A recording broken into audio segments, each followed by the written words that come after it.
هكذا هي صلاة بعض المصلين وهم في عجلة من أمرهم، فمن كانت صلاته هكذا فهي مردودة عليه.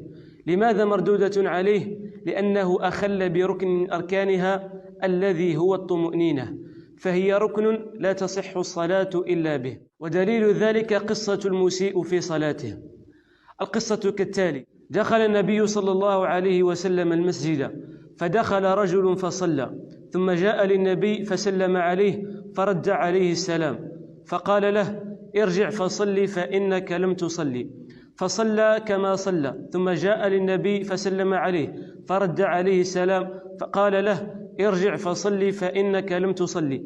قالها له ثلاثا.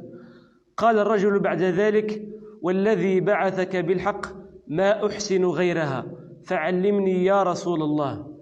النبي صلى الله عليه وسلم يعلم الرجل، يقول: إذا أتيت إلى الصلاة فكبر، يعني تكبيرة الإحرام، ثم اقرأ ما تيسر معك من القرآن، ثم اركع حتى تطمئن راكعا، ثم ارفع حتى تعتدل قائما، ثم اسجد حتى تطمئن ساجدا، ثم ارفع حتى تطمئن جالسا، ثم اسجد حتى تطمئن ساجدا، ثم افعل ذلك في صلاتك كلها.